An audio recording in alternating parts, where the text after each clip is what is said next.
Alright guys, welcome back to Formula 1 News. The F1 community is in uproar today after months of discussions behind the scenes in Formula 1 management as to whether Andretti's application that was greenlit by the FIA, the governing body, would be accepted commercially. They have now rejected this emphatically on seemingly all counts at all, coming up with an incredible reason, it's got to be said, as to why they've rejected Andretti, especially when many fans are considering the other teams that remain on the grid for the time being. Very much interested in your thoughts in the comment section below. Hit the like button if you enjoy, subscribe if you're new as always, I greatly appreciate it. So there's some big rumours going around today. Firstly this, I know that many people look back on the Sepang International Circuit in Malaysia very fondly. There were some interesting rumours actually today from Reuters that Petronas is looking to effectively bring that back and is keen to invest to make that happen. So the potential return of the Malaysian Grand Prix from 2026 and beyond, last hosted an F1 Grand Prix back in 2017. This is that pretty famous circuit, and one that many, I remember Romain Grosjean talked about this, that,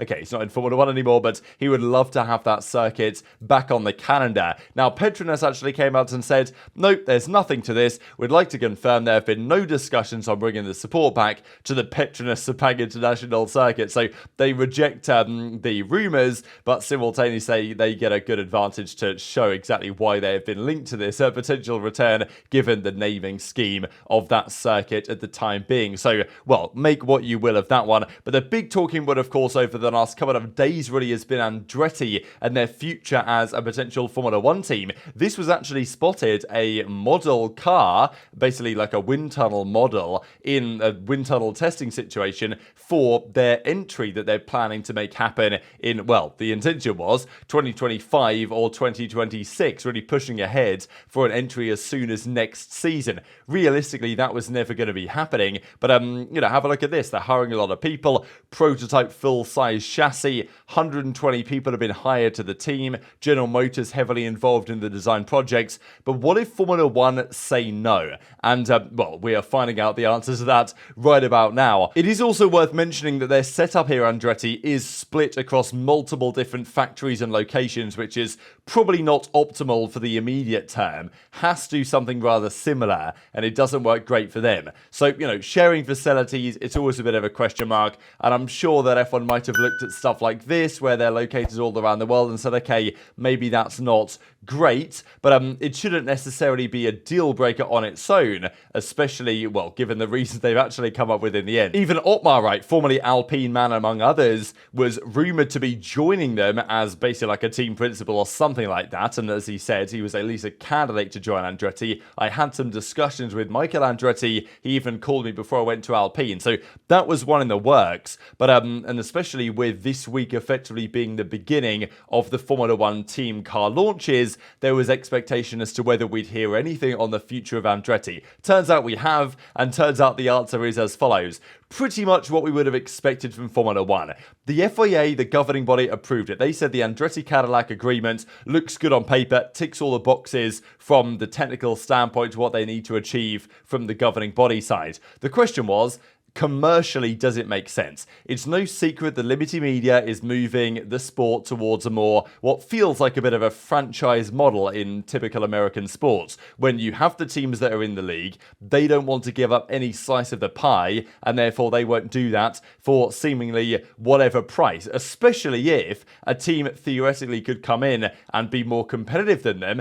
That would be a severe issue for those specific teams, even if those teams add far less value to the sport than Andretti-Cadillac might potentially put up. So that was the hurdle on the commercial side, and whether they would be approved from that perspective. I also must mention that Liberty Media has, they've done some positive things for the sport. Drive to Survive, whatever you want to say, the increase of social media, and I feel like they've built up goodwill as an ownership group in the Formula 1 community. But that is getting eroded very swiftly indeed. The move towards more street tracks, the Madrid Grand Prix that we're seeing come in a couple of years, rumours about a Chicago Grand Prix, oh, it's a hybrid track, it's not a street track, you know how it goes. And now this is, making F1 fans not so happy about the direction of the sport in general. And maybe, for some people's pockets, it's better. But is it better in the long term? That's a big question. So this is what they said. We do not believe that the application applicant would be a competitive participant, which I think is an absolutely outrageous way to reject this specific application, right? They said there's absolutely no way you guys are coming in 25 or 26,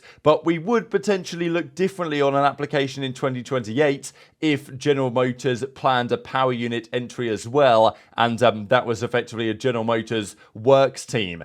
Now, I don't know if you guys buy the idea that, oh yeah, definitely in a couple of years we'll look at it differently.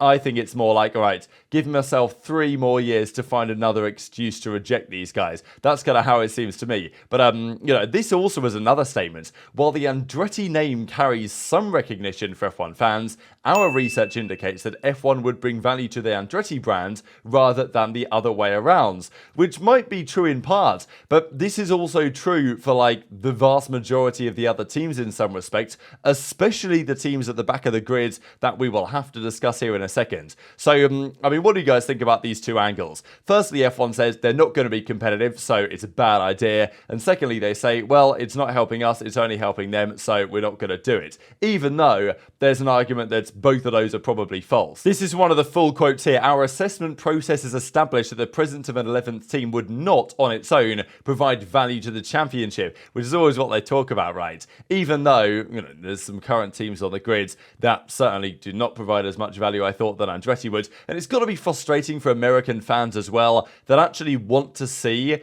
a proper American team on the grid, and especially given the increased Americanization of the sport over the last several years, the only real American representation is, okay, Logan Sargent at Williams, but also Haas, which is technically an American team, but they don't represent the sport and the team especially well. Andretti seem like a realistic, prospect to actually do exactly that, given their heritage in the sport, and it seems like a massive joke to me, frankly, that this is getting rejected, and is not really the direction that we think the sport should be moving in a general scheme. Now, all the teams in the grid will tell you, oh, fantastic, this is exactly what we wanted, they're definitely not going to provide value, etc., etc., because it makes, the money is split between less slices of the pie between these individuals. There were rumours that, or between the individual teams, were rumours that they would have a new Concord agreement where Andretti would have to pay, $1 billion to enter to offset that difference for a few years, but still, the teams and basically Formula One themselves have said, no, that's not going to happen,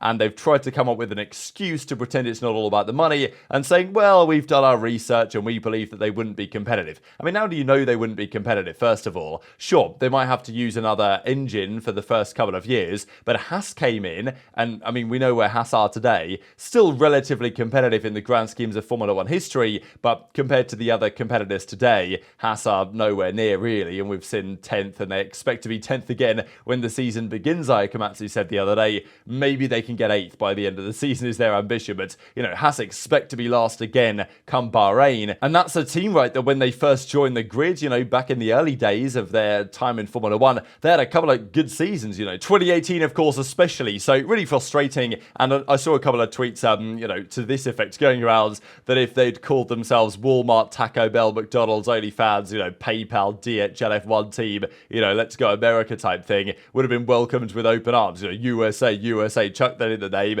and they'll be in there. But no, apparently Andretti is not going to be good enough. So massively frustrating. And understandably here, lots of reaction from around the Formula One world on the apparent lack of value that the 11th team would threaten. But as I see it, right, plenty of teams on the grid today wouldn't provide as much value to the sport and don't provide as much value to the sport as Andretti do, but because they're here already, they get to stay, and that's perfectly fine. So it's just a closed shop, right? And, feeling of like snobbery towards new entries, whatever you want to say. I don't think it's the message that wants to be sent. And actually, this was quite interesting from race fans. They did a poll a little while ago, which had 97% of Formula One fans agreeing that they deserved a place on the grid. And of those, 88% said that they strongly agreed with the approval. But there are serious discrepancies now between what the community would like, what the fan base would like, and what the drivers would like, and then what the teams would want, and also what Formula One themselves would want.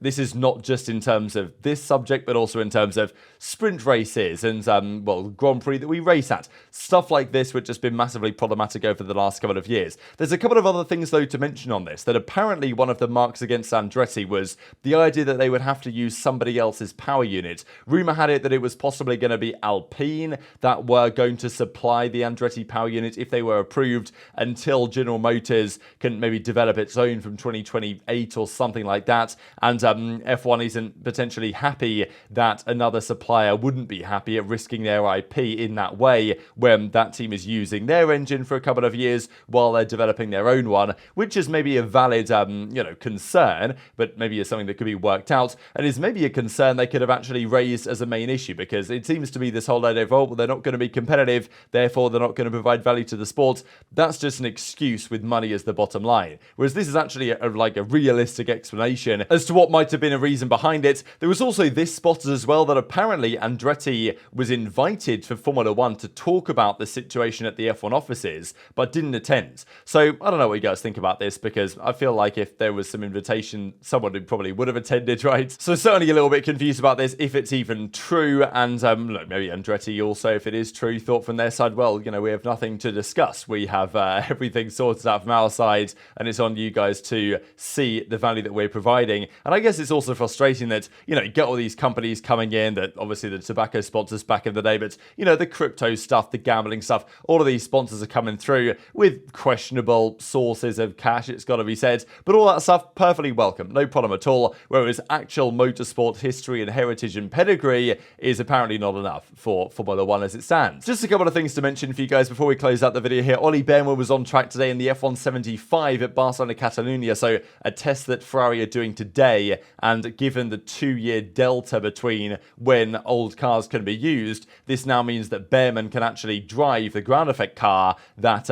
they had in 2022, which was famously, blowing up all the time. It was actually a very good car, and, Charles Leclerc arguably could have won that race in Barcelona if his car didn't pack up at one point in the Grand Prix. There's also now been new rumours linking Carlos Sainz to a move to Aston Martin. So I think there's lots of questions as to whether Sainz will stay. My feeling is that it's very 50-50 whether Sainz will still be at Ferrari next year. I kind of want to say it's more likely than not that he'll be gone. But I don't know what you guys think about that. We've heard links to Albon and Gasly and even others to go to that Ferrari seat instead, and it feels like there is definitely a gap between what Sainz and his team want the deal to be and what Ferrari are looking to provide to Sainz in terms of an actual contract extension. So rumour has it that potentially the doors of Red Bull are open to replace Checo Perez if he doesn't renew with Ferrari, which would be very interesting if Sainz was to actually go to Red Bull after, of course, Norris re-signs, Leclerc re-signs,